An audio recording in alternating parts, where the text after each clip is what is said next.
शांत शांत शांत।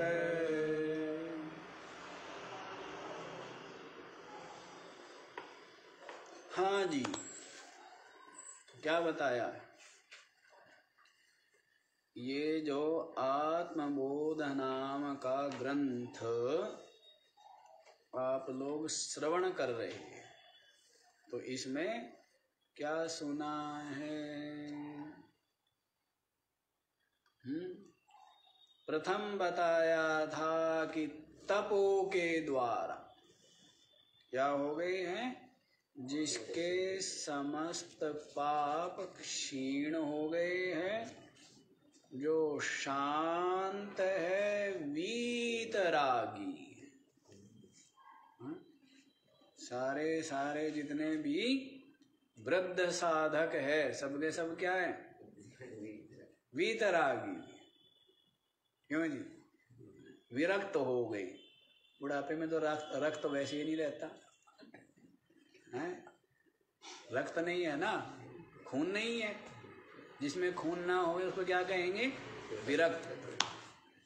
हाँ, ऐसा नहीं है। राग का मतलब है यहाँ पर, रक्त का मतलब है अनुरक्त, आसक्त। हाँ, तो उसका मतलब है राग का होना। तो जो राग रहित तो हो गए वो क्या है? विरक्त है, वीतरागी। क्या है?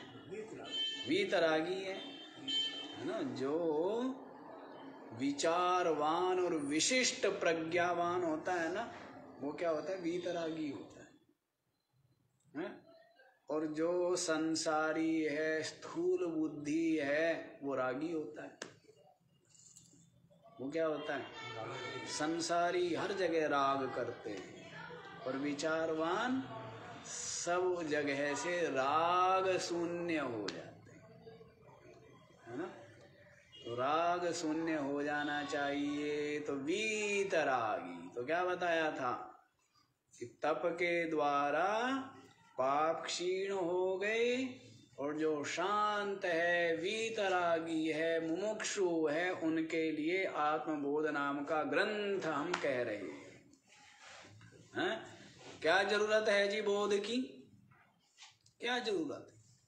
वो बता दिया था कि बोध ही मुक्ति का साक्षात साधन है, और बाकी सब क्या है? सहायक हो सकते हैं। और बाकी जो कर्म, उपासना आदि साधन है, वे अज्ञान के विरोधी न होने से अज्ञान को दूर नहीं करते। वो तो ज्ञान से ही हो सकता है। तो ये बता दिया था। तो कहने लगे जी ज्ञान की इतनी महिमा आप गा रहे हो, ये ज्ञान है क्या? तो पहला तो ज्ञान लो, आपके सामने परोस दिया। क्या परोसा? संसारः स्वप्न तुल्यो ही। क्या ज्ञान परोसा है ना। जैसे कहीं अच्छे से भंडारा हो ना, उसमें क्या परोसते? स्वादिष्ट स्वादिष्ट भोजन की लो, ये गुलाब जामुन चल रही, उसके बाद कहते ये चमचम चल रही है, फिर राजभोग चल रहा है ना। ऐसे भंडारे में परोसे जाते हैं। तो वैसे यहाँ पर भी ज्ञान परोस रहे हैं। तो पहला ज्ञान परोस दिया। क्या?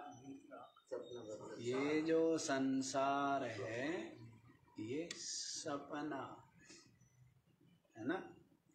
तो बताइए, बड़ा ज्ञान हुआ ना ये। तो राग द्वेष जिसमें संसारी लोग करते हैं, लेकिन विचारवान तो इसको स्वप्न के समान मिथ्या ही देखता है, और स्वकाल में सत्य भासता है, और जगने पर क्या हो जाता है?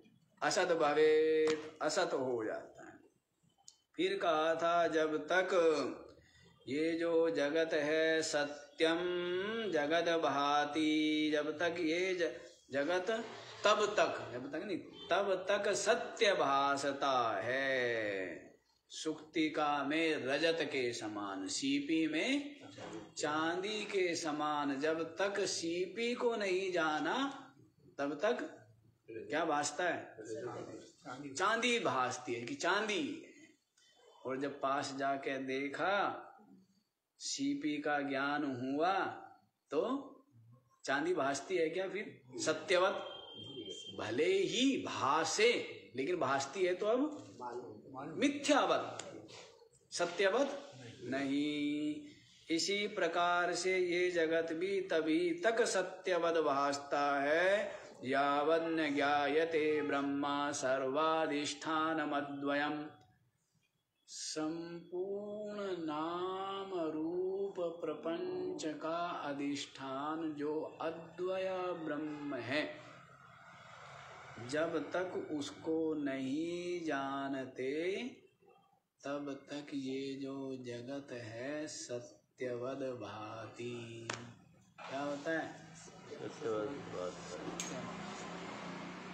हाँ जी सेठ जी, विचित्र विचित्र काम करते हो आप लोग। हाँ, श्रवण तो करते हो ब्रह्म विद्या का, साधक तो बनते हो ब्रह्म विद्या के, आत्मज्ञान के, हैं? और निश्चय किए हुए हो पंडितों वाले, हैं? क्या निश्चय किए हुए? संसार को सत्य माने हुए हो, शरीर को सत्य माने हुए हो, लोक परलोक और उनको पाने के लिए विविध प्रकार के जो कर्म है, अनुष्ठान है, उनमें प्रवृत्त हो। तो फिर क्या है? फिर तो पंडित वाले ही हो गया ना। वो श्री कृष्ण जैसे कह रहे हैं ना अर्जुन को, हैं? क्या बोलते हैं? पंडित जैसी बातें। हाँ, गतासु न गता प्रज्ञावादांश्च भाससे। क्या बोलते हैं? बातें तो बड़ी विद्वानों वाली कर रहा है, बड़े ज्ञानियों वाली बातें कर रहा है। गतासु न गतासुंश्च नानुशोचन्ति पंडिताः। शोक भी कर रहा है, हैं? शोक भी कर रहा है और बातें बड़े ज्ञानियों वाली कर रहा है। तो शोक कर रहा है, इसका मतलब सीधी सी बात क्या है? उसको बोध नहीं है ना, विवेक नहीं है, हैं? जहाँ पर विवेक है, बोध है, वहां पर शोक नहीं है ना। वहां पर तो क्या है? वहां पर तो शांति, विश्रांति, प्रशांति, यही है ना वहां पर तो, हैं? तो ये शोक मोह आदि तो अज्ञान में ही है। तो वैसे ही श्रवण करते हो ज्ञान, और क्या सुनते हो कि ये संसार क्या है? मिथ्या है। और निश्चय या विचार करते नहीं। कि महाराज जी विचार करें तो हमारा बंटा धार नहीं हो जाएगा। क्यों? हमें तो याद रखना पड़ता है उस बैंक की पासबुक में इतने रखे हुए हैं, उस बैंक में इतने जमा हैं, उस बैंक में इतने जमा, याद भी तो रखना है, हैं? आपने तो सीधा कह दिया मिथ्या है, फिर तो बड़ी गड़बड़ हो जाएगी, हैं? एक एक पैसा कर करके क्या किया है, हैं? कोड़ी कोड़ी माया जोड़ी, बन गया लाखी और करोड़ी, हैं? क्या जी? अंत समय में साथ नहीं जाएगी एक भी कोई। हाँ देख लो, अंत समय में कह रहे एक भी साथ नहीं जाती है, हैं? जो रखी हुई है वही कौन सा काम आती है, हैं? जो बैंकों में धर दिया, हैं? तो वो तो कोई काम नहीं आता, बस खुश होता है कि हाँ हमारे पास क्या है, हम करोड़पति हैं। ठीक है ना? सारी दुनिया कुछ ना कुछ पति, हम तो खाकपति हैं, हैं? क्या है ना? करोड़पति। करोड़पति तो आप हो। हाँ तो खाकपति मतलब चाहिए नहीं जिसको, तो ठीक है, 2 रोटी का वो है ना, 2 रोटी की आवश्यकता है। अच्छा देखो, मिथ्या बताया है। अब आगे वाला 8वां श्लोक आप लोग देखिए। उपादाने खिलाधारे जगन्ते परमेश्वरे सर्ग स्थिति लयान यान्ति बुद्बुदानि वारिणी उपादाने अखिलाधारे जगन्ति परमेश्वरः सर्ग स्थिति लयान यान्ति बुद्बुदानि इव वारिणी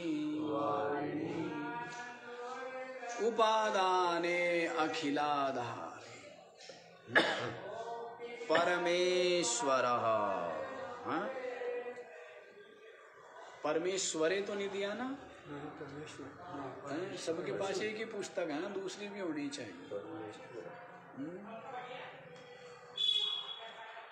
तो उपादाने खिलाधारे परमेश्वरे ऐसे आना चाहिए वैसे तो। हाँ, क्योंकि जो है ना समान जो विभक्ति वचन है उनका वो होता है समानाधिकरण, तो इसलिए लगता तो यही है कि परमेश्वर होना चाहिए। परमेश्वर में जो परमेश्वर क्या है, उपादान भी है और अखिल का आधार भी है। सबका उपादान कौन? संपूर्ण दृश्य प्रपंच का, जगत का उपादान कारण कौन है? परमात्मा ही है ना। और इसका आधार भी कौन है? अखिल का परमात्मा ही है। तो उपादान संपूर्ण नाम रूप प्रपंच का आधार जो परमात्मा है, परमेश्वरे परमात्मा में जगन्ति माने इस प्रकार से ये रहता है या चलता है। इस प्रकार से रहता है क्या? ये जो जगत है सर्ग स्थिति लयान यान्ति। अच्छा, जगन्ति जगत के लिए ही आ जाएगा। जगन्ति जो है वो जगत के लिए ही है। सर्ग स्थिति लयान यान्ति, ये जो जगन्ति माने जगत है, सर्ग माने सृष्टि, स्थिति माने उसमें विद्यमान, और लयान माने फिर क्या हो जाना? लय हो जाना। कैसे? बुद्बुदानि इव वारिणी, जिस प्रकार से जल में बुदबुदे क्या होते हैं? सर्ग होता है, उत्पन्न होते हैं, फिर रहते स्थित रहते हैं, और फिर क्या हो जाते हैं? लयान, लय को प्राप्त हो जाते। इसी प्रकार से उपादान अखिलाधार परमात्मा में ये जो जगत है क्या होता है? उत्पत्ति स्थिति और लय को प्राप्त हो जाता है। यतो वा इमानि भूतानि जायन्ति येन जातानि जीवन्ति यत् प्रयन्ति तद् अभिविशन्ति तद् ब्रह्मा। जिसके इमानि भूतानि जायन्ति, जिससे सब कुछ ये भूत समुदाय उत्पन्न होता। ब्रह्म सूत्र में भी आया है ना, सूत्र क्या आया है? जन्माद्यस्य यतः जन्मा अस्य जगतः जन्मादि। यतः माने जिससे इस जगत का जन्म आदि होता है। तो जन्म आदि से क्या ले लेंगे? स्थिति और लय भी ले लेंगे। जन्म और स्थिति और लय। संहार किससे होता है? यतः माने जिससे उत्पन्न होता है, जिसमें स्थित हो रहता है और जिसमें लय हो जाता है, वह ब्रह्म। देख लीजिए, आपका जो चित्त है यही क्या होता है, स्व में तरंग, जैसे जल में तरंग हो जाती है, और फिर इस चित्त के द्वारा ही ये सारा का सारा भूताकाश उत्पन्न हो जाता है। जैसे जैसे विचारते रहते, अभी विचार करना आप शुरू करें, हैं? जैसा विचार करेंगे वैसा ही आपको दिखने लग जाएगा, नहीं दिखने लग जाएगा। जो विचार प्रगाढ़ हो जाएगा बुद्धि में, अत्यंत प्रगाढ़ हो जाएगा, तो वही ईश्वर जो है, ईश्वर के सगुण रूप का चिंतन करता है, जिस भी रूप का, वही जितना प्रगाढ़ हो जाता है बुद्धि में, तो वही क्या होता है, सामने प्रकट हो जाता है। क्या होता है? अब ये आप सोचे कि भगवान प्रकट हो जिसके बड़े बड़े पंख हो, तो वैसा ही प्रकट होगा, पंख वाला भगवान आपके सामने प्रकट हो जाएगा, यूं उड़ जाएगा। जैसी जैसी आपकी मान्यता होगी, आप मानते हो भगवान तो सर्वशक्तिमान होता है, मन की जानता है सबकी, वो ऐसा होता है। जैसा जैसा आप की भावना है वैसा वैसा ही वो प्रकट हो जाता। तो सबका सब क्या हुआ, चित्त से हुआ। ये चित्त किसमें है? ये चित्त भी अपने में ही तरंग रूप है। इस तरह ये संपूर्ण जगत उससे ही उत्पन्न होता है, स्थित रहता है और लय हो जाता है, बुद्ध बुद्धों के समान। आगे वाला देखें जी। आगे वाला देखिए, सच्चिदात्मन्यनुष्यूते नित्ये विष्णु प्रकल्पितः व्यक्तयो विविधा सर्वा हाटके कटकादिवत्। सच्चिदात्मनि अनुष्यूते नित्ये विष्णु प्रकल्पितः व्यक्तयः विविधः सर्वा हाटके कटकादिवत्। हाँ जी, देखो क्या कहते हैं, सच्चिदात्मनि, अपनी आत्मा, इसमें अपनी आत्मा कैसी है, सच्चिद है। अपनी आत्मा क्या है, सच्चिद है। तो सच्चिदात्मनि अनुस्यूत, जो सत स्वरूप चिद स्वरूप जो अपनी आत्मा है, और क्या है आगे भी देखो, नित्य, कैसी है अपनी आत्मा, नित्य भी है। और क्या है, विष्णु, और क्या है, व्यापक है। ऐसी है सच्चिदात्मनि नित्ये विष्णु प्रकल्पितः व्यक्तयः विविधः सर्वा। समझ आया? सतचिद आत्मा, अपनी आत्मा ऐसी है जो सत चिद नित्य विष्णु, विष्णु में व्यापक में सर्वा विविधा व्यक्तयः प्रकल्पितः, सबका सब ये विविध जो संपूर्ण व्यक्त जो मूर्त है, जितना कुछ व्यक्त है वो सबका सब अव्यक्त आत्मा से ही प्रकट हुआ। व्यक्त और अव्यक्त दो चीज है ना, तो ये सब व्यक्त है। जो भी मन बुद्धि इंद्रियों की पहुंच में है वो सबका सब क्या हो गया, व्यक्त हो गया, है ना। और जो अपनी आत्मा है वो मन बुद्धि इंद्रियों की पहुंच से परे।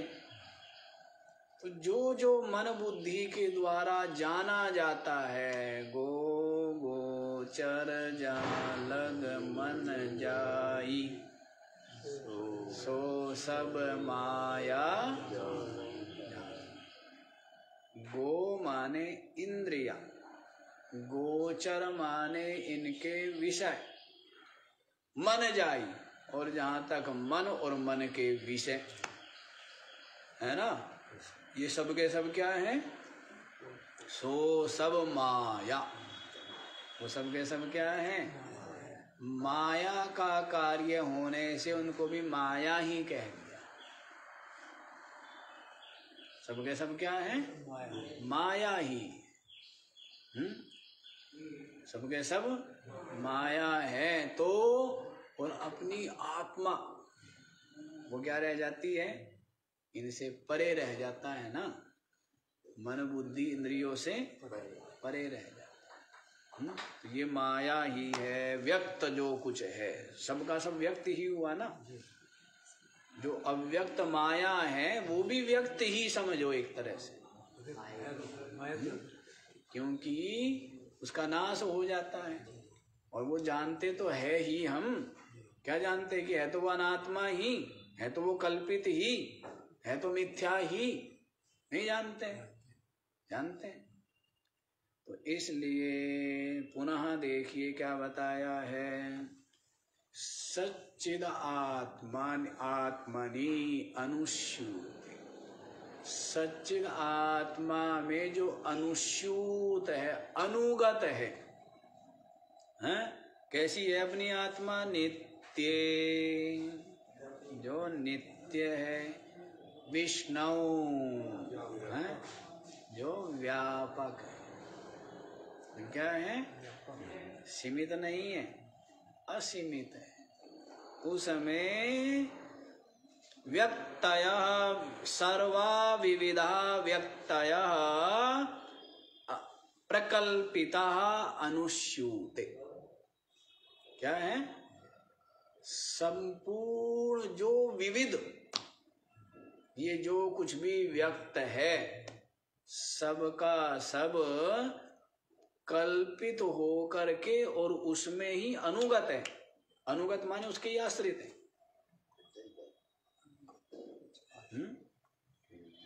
जैसे दूध में घृत क्या है, अनुस्यूत है। तिल में तेल अनुस्यूत है ना उसमें, है? तो वैसे ही ये संपूर्ण जो विविध व्यक्त है वो सबका सब उसमें कल्पित और उसमें ही अनुस्यूत है ना, उसमें ही अनुस्यूते। हाट के कटकादिवत दृष्टांत दे दिया है कि जैसे स्वर्ण में क्या है, सोने में कटकादि जो अलंकार है, आभूषण है, कंगन आदि, वो सब किस में, सोने में है ना। सबके सब सोने में ही अनुगत है। और यूं भी मान लीजिए कि सारे आभूषणों में कौन अनुगत है, सोना ही अनुगत है। सब आभूषणों में सोना ही अनुगत है। स्पष्ट हो गए ये भी। तो ऐसे ही ये संपूर्ण जगत अपनी आत्मा जो नित्य व्यापक है उसमें प्रकल्पित है और उसमें ही अनुस्यूत है। अनुगत भी हो जा सकता है, अनुगत कर सकते। हाँ, उसमें ही विद्यमान है, उसमें ही स्थित है ना, उसमें ही स्थित है। हाँ जी, क्या कह रहे सेठ जी? हाँ, तो सब कुछ उसमें ही विराजमान है और सब में वही विराजमान है। सब में वही तो विराजमान है। अब आप देखो, दूध में घी है, दूध में क्या है? अब घी निकाल लिया तो क्या घी में दूध नहीं है? घी में दूध नहीं है क्या? घी में दूध ही तो है, क्योंकि दूध ना होवे तो घी की सत्ता ही नहीं है। जैसे सोना है, सोने में आभूषण है, लेकिन सारे आभूषणों में क्या है? सारे आभूषणों में सोना ही तो है।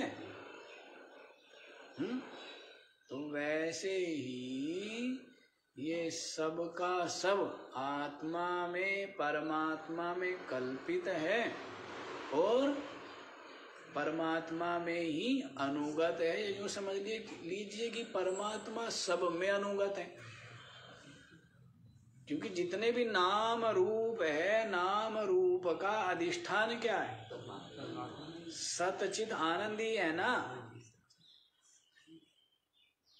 अब सब में जो सतपना है, चिदपना है, आनंदपना है, किसका है? चेतन का है ना, परमात्मा का है। और नाम रूप, नाम रूप मिथ्या है, कल्पित है। नाम रूप क्या है? मिथ्या कल्पित है, परिवर्तनशील है, लेकिन सतचित आनंद सब में एक है, एक रस है। बदला क्या? बदलता नहीं ना, सच्चिदानंद वही रहता है। गाड़ी जब बिल्कुल ठीक ठाक है तब भी गाड़ी जो नाम रूप है, इसमें जो सतचित आनंद है वो वैसा ही है। फिर गाड़ी टूट गई तब उसको क्या कहेंगे? कबाड़ा। क्या हो गई? गाड़ी टूट फूट करके खिलौना टूट गया, तो किसी काम का रहा क्या? लेकिन उसमें जो सतचिद आनंद है वो, अब जो कबाड़ी लेने आया है ना वो बड़ा खुश है, नहीं? उसको घर में खिलौने दिखे उतना खुश नहीं होगा, और टूटे हुए खिलौने दिखेंगे तो उसको नहीं, बड़ा खुश हो जाएगा कि हाँ है, इनके घर में है जो मेरे लिए है, मैं खरीद सकता हूँ। ये बेचेंगे और क्या करेंगे? उसको आनंद आया नहीं आया है?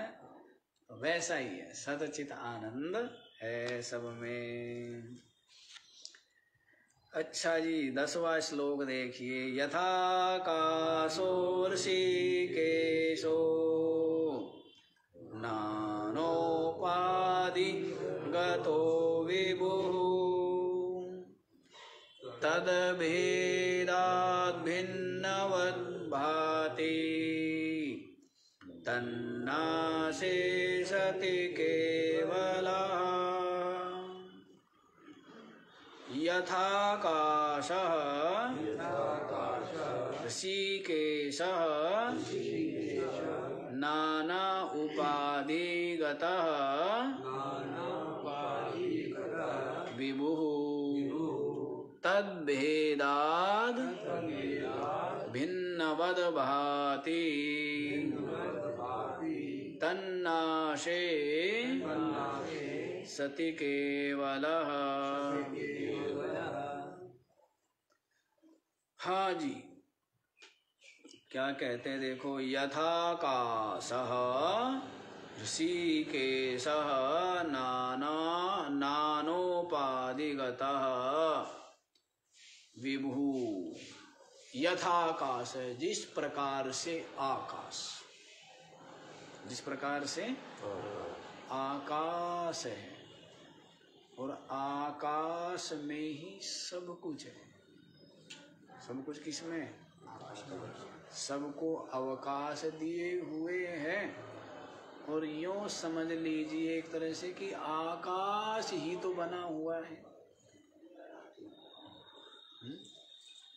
आकाश, और क्या कहा भी है, आकाश से क्या हुआ? वायु। वायु से क्या हुआ? अग्नि। अग्नि से जल, जल से पृथ्वी। तो सब में क्या हुआ? सब कुछ आकाश में है। और सब में क्या है? आकाश है? नहीं है? सब में है ना? नहीं है। अब पड़दादा, पड़दादा से दादाजी, दादाजी से पिताजी, पिताजी से पोताजी। अब पोता जो है, पड़पोता जो है, उनमें भी दादाजी का अंश है, रक्त है, नहीं है? है ना? तो वैसे ही आकाश में सब है और सब में अनुगत कौन है? वायु में, अग्नि में, जल में, पृथ्वी में, सब में आकाश अनुगत। इसी को दृष्टांत बनाया है। इसी प्रकार से ऋषिकेशः विभु नानोपाधिगतः। इसी प्रकार से जो क्या है? ऋषिकेश। ऋषिकेश का अर्थ बताया था हमने? नहीं बताया? ऋषिकेश का अर्थ क्या बताएं? हाँ, ऋषि का माने इंद्रिय।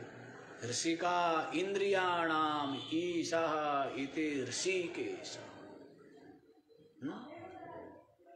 जो इंद्रियों का जो स्वामी है उसको क्या बोलते हैं? ऋषिकेश कहते हैं। ऋषि का माने इंद्रिया। इंद्रियों का जो स्वामी है, सबकी सब इंद्रिया क्या है? ऐसे है जैसे यदि चेतन की सत्ता ना प्राप्त होवे तो ऐसा है जैसे रस निकला हुआ गन्ने की खोई है। जो रस निकला हुआ गन्ने का जो छिलका है उसका कोई महत्व है क्या? तो वैसे ही चेतन आत्मा की सत्ता से ही सबकी सब इंद्रिया क्या है?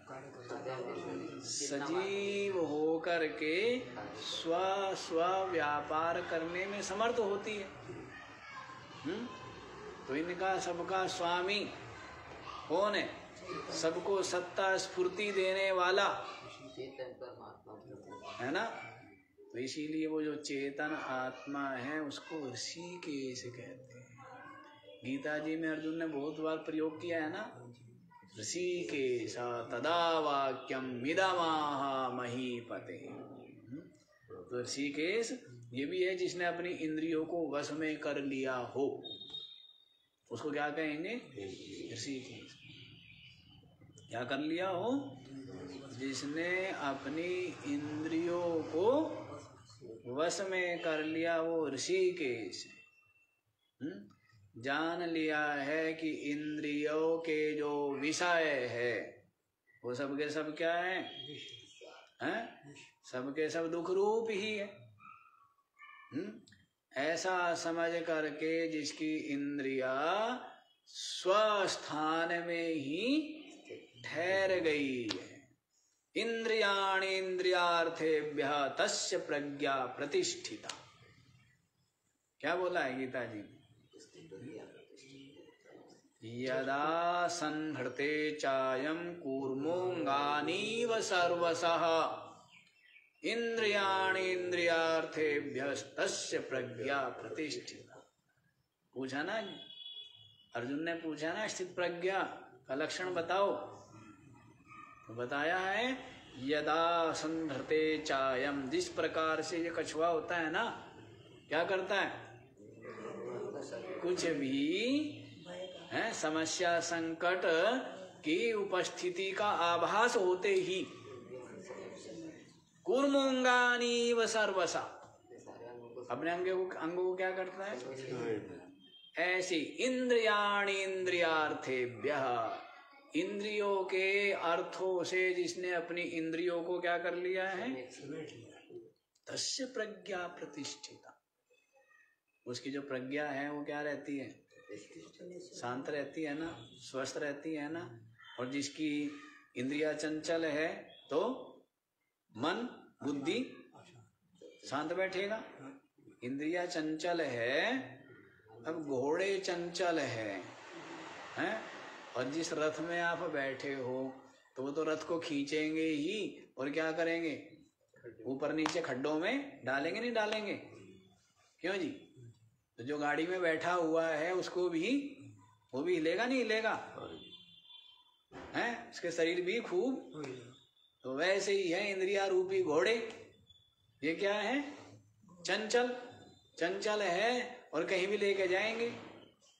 तो फिर क्या होगा, हाँ, जो इसमें बैठा हुआ है उसको भी धक्के तो लगेंगे ही, उसको भी चोट तो लगेगी। वैसे तो जिसने इंद्रियों को इंद्रियों के विषयों से क्या कर लिया है, समेट लिया है, उसी की प्रज्ञा प्रतिष्ठिता, उसकी प्रज्ञा क्या रहती है, बुद्धि शांत। इसी को कहा है ऋषिकेशा। दोनों अर्थ करेंगे, जिसने इंद्रियों को जीत लिया वो ऋषिकेश है, और यहाँ पर क्या करेंगे, इंद्रियों का स्वामी, इंद्रियों में जो कुछ सत्ता स्फूर्ति सामर्थ्य है वो चेतन से है, इसी कारण से चेतन को क्या कहेंगे। और इंद्रियों में मन के सहित गिन लेना है ना, मनः षष्ठानि इंद्रियाणि प्रकृति स्थानि कर्षति, जो बताया है ना गीता जी में। तो 6 इंद्रिया लिया है, ज्ञान इंद्रिय और मन, और आप तो 5 का और पता है आपको, तो 11 हो गई ना। तो उनको, उनका जो स्वामी है विभु, और जो व्यापक, क्या है, जो व्यापक है, नाना उपाधिगतः, और संपूर्ण उपाधियों में जो विराजमान है, सब उपाधि का आधार अधिष्ठान जो है संपूर्ण उपाधियों का, तो वह जो विभु है तद भेदाद भिन्नवद भाति। तो क्या होता है, वो उपाधि के भेद से भिन्नवद भाति, भिन्न के समान भासता है। तन्नाशे सति केवला, उपाधि का नाश हो जाने पर क्या रह जाता है, केवल रह, उपाधि के भेद से भिन्न भासता है। अविभक्तम च भूतेषु विभक्तमिव च स्थितम्। हाँ जी, बस यही काम है, पूरा घंटा भर आनंद रहता है। हाँ? क्या कहा है, अविभक्तम, वास्तव में क्या है, अपनी आत्मा ब्रह्म परमात्मा क्या, अविभक्त, अविभक्त है ना, एक है ना, अद्वय है ना, केवल है ना, लेकिन विभक्तम इव च स्थितम, संपूर्ण उपाधियों में, संपूर्ण भूतों में क्या लगता है, विभक्तम इव, लगता है कि उसमें चेतन अलग, इसमें अलग, इसमें अलग, सब में चेतन अलग अलग है क्या, सब में चेतन अलग अलग है या एक है? अब बताओ, विचित्र काम है ना, सब शरीरों में आकाश एक, सब शरीरों में वायु एक, सब में अग्नि, सब में जल और धरती एक, और सब में चेतन भी एक, लेकिन सबके सब क्या है, अलग अलग मानते हैं ना। तो ये क्या है, यही तो अज्ञान है और यही अभिमान है। अज्ञान से क्या हो गया, अहंकार, मिथ्या अहंकार, मिथ्याभिमान, इसी से बंधन है, ये तो बंधन है। और अज्ञान दूर हो गया तो मिथ्या अहंकार, मिथ्या अभिमान, जो अहमता ममता है वो गली तो हो गई, बोध हो गया है। तो ये कोई झंडा उठाने वाली बात नहीं कि झंडा गाड़ ले क्या, या झंडा लेके फिरे कि मैं ब्रह्म ज्ञानी हूँ, या झंडा गाड़े कि हाँ भाई हाँ ब्रह्म ज्ञानी रहते। तो एक सहज सी बात है, सारा विशेषपना मिट गया, बल्कि विशेषपना उपाधि में, विशिष्ट जितनी विशिष्टता है वो किसमें, चेतन में, उपाधि में। चेतन क्या है ना, वो उसमें कोई विशिष्टपना नहीं है, वो तो सम है ना। समः सर्वेषु भूतेषु तिष्ठन्तं परमेश्वर विनश्यत्सु विनश्यन्तं या पश्यति स पश्यति। तो परमात्मा तो क्या है, निर्विशेष है ना। परमात्मा में कोई विशेषता नहीं, ये सारी विशेषता उपाधि में है। तो ये कोई बड़ी बात नहीं, अहंकार अभिमान या ऐसी कोई बात थोड़ा है।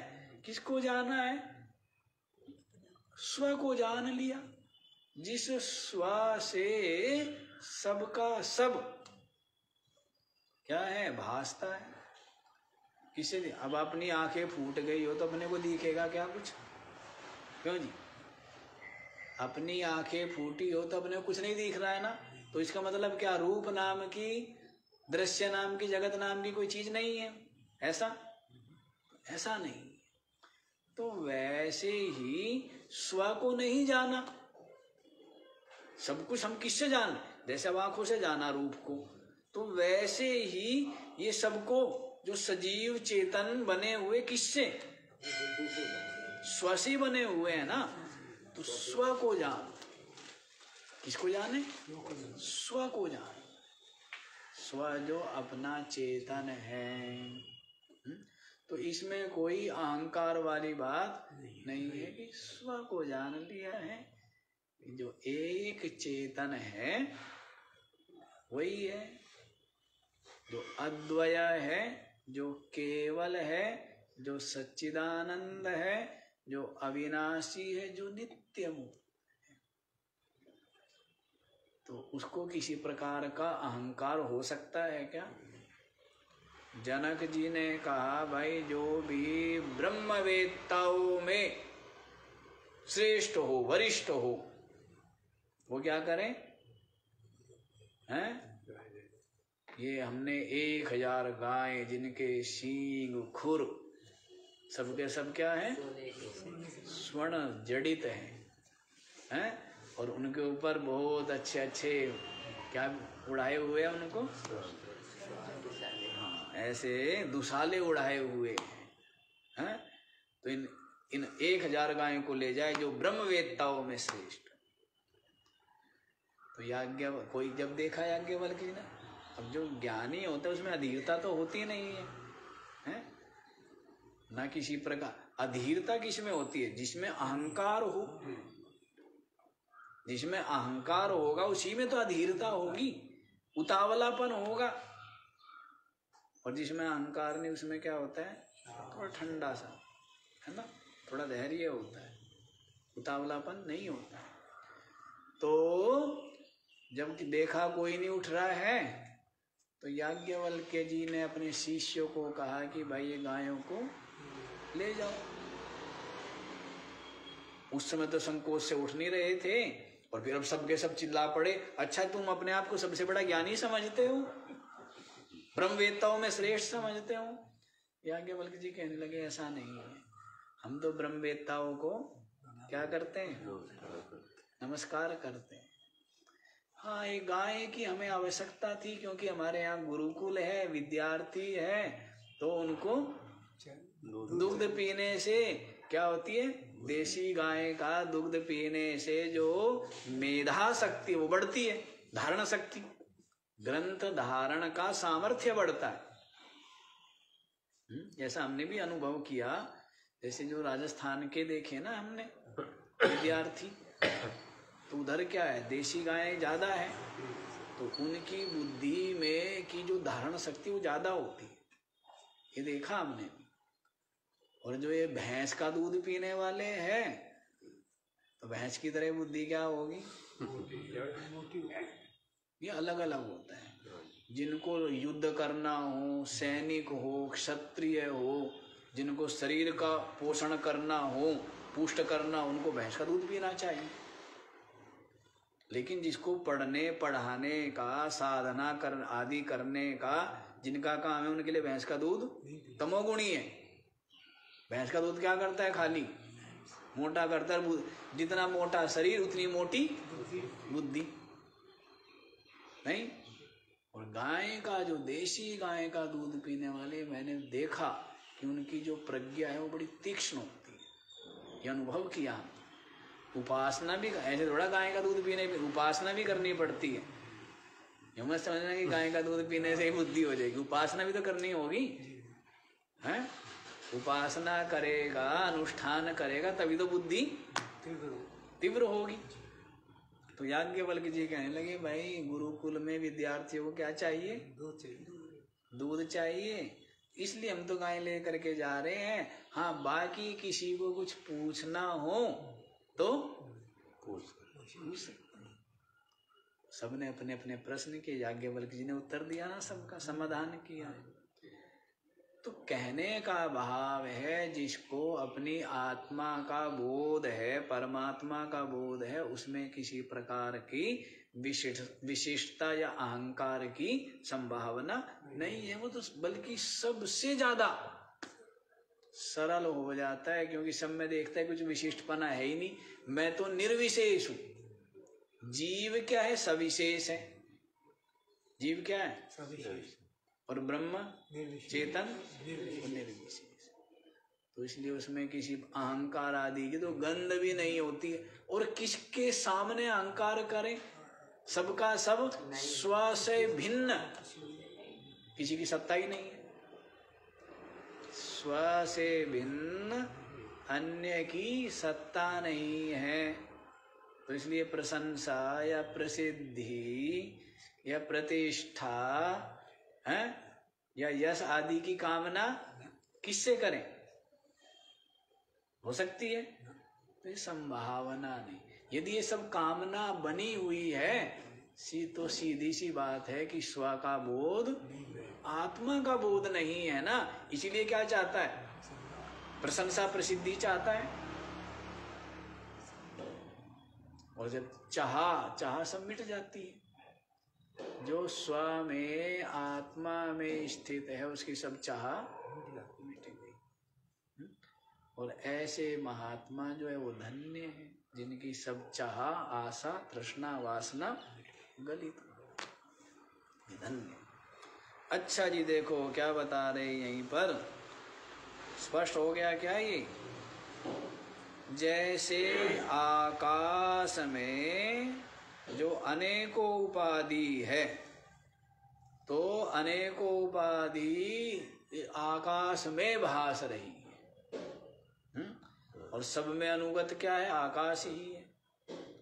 सब आकाश में है और सब में आकाश ही अनुगत है। इसी प्रकार से जो ऋषिकेश है, परमात्मा जो व्यापक है और नाना उपाधि जिसमें भास रही है, तद भेदाद भिन्नवद भाति।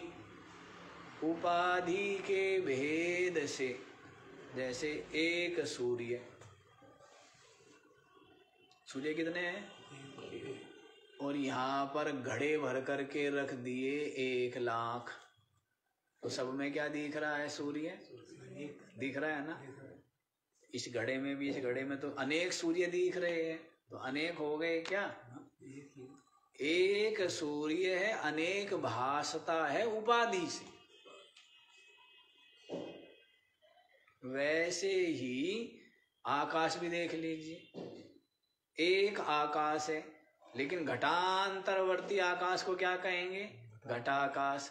मठ के अंदर के आकाश को क्या कहेंगे? मठाकाश है, कुशूलाकाश। तो अलग अलग नाम रख दिए ना। लेकिन आकाश तो क्या है, एक ही है ना, तो उपाधि के कारण से भेद है। मटके वाला पानी, घड़े वाला पानी, हांडी वाला पानी, पानी सब में एक। वो बोलते हैं ना कि बर्तन सबके अलग अलग, पानी सब में एक। कैसे है वो? हाँ, कैसे है? कबीर साहब की एक साखी है ये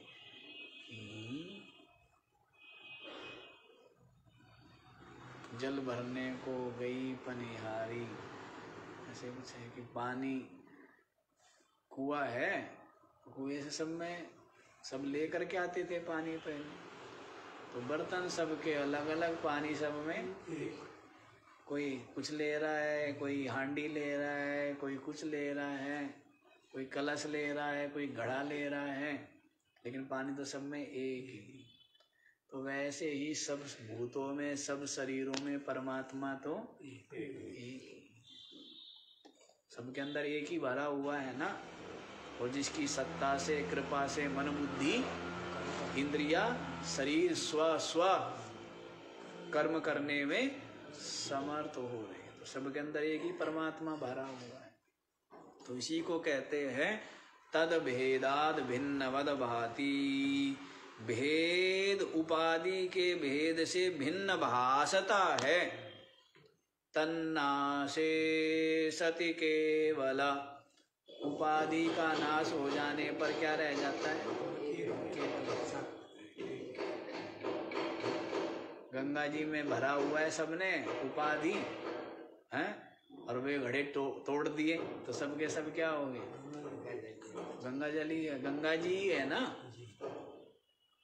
उपाधि का भेद, वास्तव में भेद नहीं है।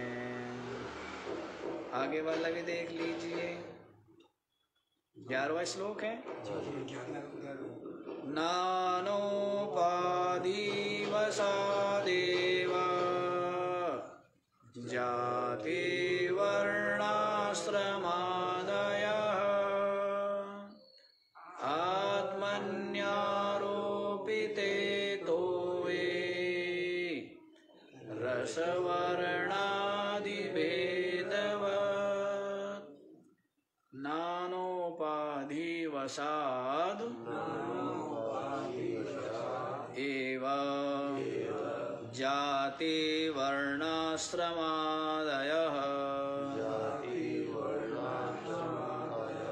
आत्मनि आरोपिते तोये रसवर्णादिभेदवत्। जैसे पानी, पानी क्या है? एक है। पानी क्या है? एक है। लेकिन वही पानी कहीं पर मीठा पानी, कहीं पर खारा पानी, कहीं पर कसैला पानी है, कहीं पर तीखा पानी। अब आजकल लोग खाते हैं ना वो गोलगप्पे, तो वहां उसमें भर भर के क्या पीते हैं? तीखा पानी है। तो पानी तो एक ही है, लेकिन क्या हो गया उसमें, जहां पर वो है उसके दूसरों के गुण धर्म आ जाते हैं। पानी में क्या आ गए हैं? जैसे मिट्टी पर है तो मिट्टी के गुण धर्म आ जाते, तांबे के में डालो तांबे के गुण धर्म आ जाते हैं, पानी में नहीं आ जाते हैं। तो जैसा जगह हो वैसे ही गुण धर्म उसमें आ गए, लेकिन पानी तो वास्तव में विशुद्ध तो एक ही है ना पानी। बताया था ना आपको, जब हम गए शुरू में वृंदावन, तो हम लोग गए तो महात्मा लोग आए और बड़े हैं पूरे उत्साह से स्वागत करने के लिए, और कहने लगे भाई महाराज जी के लिए मीठा पानी लाओ। मीठा पानी सुन के हम तो डर गए, हमने कहा मीठा पानी की तो इच्छा नहीं है भाई हमारी। हम समझे मीठे पानी का मतलब क्या है? हैं? पानी में चीनी डाल करके घोल करके लाना, तो कहने मीठा पानी लाओ। हमने कहा जी मीठा पानी नहीं चाहिए हमें क्या चाहिए? सादा पानी चाहिए। तो वो कहने लगे महाराज यहाँ मीठा पानी का मतलब ही वो है, क्योंकि यहाँ पर पानी सारा क्या था? खारा है, हैं? तो इसलिए मीठे का मतलब ही सादा है। फिर हमें लगा तब ठीक है भाई, नहीं तो हमने कहा मीठा पानी, प्यास तो लगी इतनी तेज, मीठा बिल्कुल भी नहीं चाहिए। तो वैसे पानी जो एक है, लेकिन स्थान भेद से, उपाधि भेद से क्या हो जाता है? कहीं मीठा है, कहीं खारा है, कहीं तीखा है। ऐसे ही नानोपाधि वसादेवा, उपाधि के कारण से ही आत्मनि, अपनी आत्मा में क्या करता है? जाति, वर्ण, आश्रम, कुल, गोत्र आदि का आरोप कर लेता है। क्या कर लेता है? मेरी ये जाति है, जबकि जाति किसकी है? शरीर की है ना। आत्मा की जाति होती है क्या? है? नाम किसका? शरीर का। जाति किसकी? वर्ण किसका? आश्रम किसका? और मन में इन सब के क्या है? मन में इन सब के अहंकार करता है। मन से ही तो मानता है ना। शरीर को नहीं पता बेचारे को कुछ भी। शरीर को पता है क्या कि मैं ब्राह्मण हूँ, क्षत्रिय हूँ, हैं? क्या मेरी जाति? शरीर को पता है। सब कुछ किसको पता है? मन बुद्धि को पता है। सब कुछ किसको पता है? शरीर को तो कुछ भी नहीं पता। शरीर को तो अपने होने का भी नहीं पता कि मैं हूं भी या नहीं हूं, कब मेरा जन्म हुआ, कब मेरी मृत्यु है, मरता भी हूं मैं नहीं मरता हूं, सब किसको पता है? मन बुद्धि को पता है ना। लेकिन आत्मा तो मन बुद्धि से भी परे है। तो आत्मा का ना जन्म है, ना जाति है, ना वर्ण, ना कुल, ना गोत्र, ना नाम। ये आत्मा के नहीं है। आत्मा तो, परमात्मा तो निर्विशेष है और सब में समाया हुआ है। एक ही है। क्या है? एक ही चेतन सत्ता सब में समाई हुई है। तो उपाधि के कारण से आत्मा में जाति, वर्ण, आश्रम आदि का क्या करता है? आरोप करता है। ये सब आरोपित है, वास्तविक नहीं है। आरोप कर लिया है। अब जो आरोप किया है उसका अपवाद ये तो करते हैं। अध्यारोप अपवादाभ्याम निष्प्रपंचम प्रपंचते। क्या करते हैं? जो अध्यारोप और अपवाद के द्वारा जो अपनी आत्मा है वो क्या है? निष्प्रपंच है। कोई प्रपंच है क्या? लेकिन हम क्या करते हैं? पहले तो अपनी आत्मा में आरोप करेंगे, फिर उसका अपवाद करेंगे। वेदांत की प्रक्रिया है ये भी एक प्रक्रिया, युक्ति है। पहले तो आप शिष्य कहेगा मेरा जी क्या हुआ, मैं बंधन में हूँ, मैं बहुत दुखी हूँ, मेरी मृत्यु हो जाएगी, अत्यंत भयभीत हूँ। उसको कहेंगे हाँ बिल्कुल सही है। क्या कहेंगे?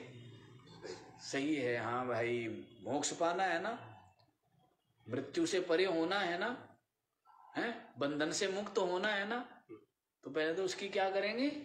जो उसके निश्चय है ना, तो उसी का अध्यारोप कर देंगे। और फिर क्या करेंगे? उनका अपवाद करेंगे। फिर क्या करेंगे? अरे तेरा न जन्म है, न तुझ में बंधन तीनों कालों में नहीं आ सकता। तू तो सदा ही क्या है? नित्य मुक्त चेतन अद्वितीय ब्रह्म है। फिर क्या करेंगे? अपवाद करेंगे। तो ये प्रक्रिया है समझाने के लिए जिज्ञासु को। और ज्ञानी के लिए तो अब दो ज्ञानी मिल जाए तो क्या होंगे? कुछ बोलेंगे। हाँ, उनका जो उपदेश होगा वो क्या होगा? मौन उपदेश है। उनकी जो चर्चा होगी वो क्या होगी? तो क्या बोलना, क्या भेद ही नहीं है। जानते हैं एक है, बाकी ये सारा भेद द्वैत जगत ये तो क्या है? आभास मात्र है, स्वप्न के समान प्रतीति मात्र है। दो शरीर दिख रहे हैं लेकिन उनके लिए क्या है? उनके लिए शरीर की सत्ता नहीं। ये शरीर आदि ये भेद इन सबको जानने वाला कौन है? आत्मा से जानते हो या मन बुद्धि से जानते हो? मन बुद्धि से जानते हैं ना, क्यों जी? हैं? अब किसी का आंखें ना हो, आत्मा तो है ही, तो उससे रूप दिखेगा क्या? उसको नहीं दिखेगा। कान ना हो तो शब्द सुनेगा क्या? नहीं सुनेगा। तो इसका मतलब आत्मा नहीं है, ये इंद्रियों के विषय हैं। तो वैसे ही द्वैत को, जगत को, दृश्य को किससे जानते हैं? मन बुद्धि से जान रहे हैं ना। और आत्मा, आत्मा तो क्या है? उसमें सबका संकल्प है। जैसे ही आत्मा की तरफ बढ़ते हैं मन बुद्धि, वैसे ही क्या हो जाते? दृश्य सहित उसमें एक अद्वितीय रह जाता है, सच्चिदानंद नित्य मुक्त ब्रह्म। तो वास्तविकता तो ये है जी, तो सबका सब आत्मा में आरोपित है। ये जाति वर्ण आश्रम आदि, कि मेरा ये जाति है, मेरा ये वर्ण है, मैं इस आश्रम में हूँ, हैं? ब्रह्मचर्य आश्रम में हूँ, या गृहस्थ आश्रम में हूँ, या वानप्रस्थ आश्रम में हूँ, या संन्यास आश्रम में हूँ, ये सब क्या है? आरोपित है, लोक शिक्षा के लिए आवश्यक है। लेकिन आप तो क्या कौन सी विद्या पढ़ रहे हो? आश्रमातीत विद्या पढ़ रहे हो ना आप तो, क्यों जी? सारे आश्रमों से आपको परे कर देती है जो निर्गुण, जिसको गीता जी में कहा है ना, निस्त्रैगुण्यो भवार्जुना त्रैगुण्या विषयाः वेदाः। जो वेद है ना, वेदों के विषय क्या है? तीनों गुण ही है। तीनों गुणों को ही तो विषय कर रहे हैं वेद। निस्त्रैगुण्यो भवा, क्या हो जाओ? अरे तीनों गुणों से परे हो, वो विद्या सुन रहे हो। चलो आज इतना ही रख लीजिए, बाकी का विचार कल करेंगे। आज 3-4 कर दिए हमने, नहीं किए? 4 तो हो सकते हैं आराम आराम से, क्योंकि 15-15 मिनट बांटेंगे अब हम, तो 4 तो हो ही जाएंगे। ठीक है, आज इतना। ओ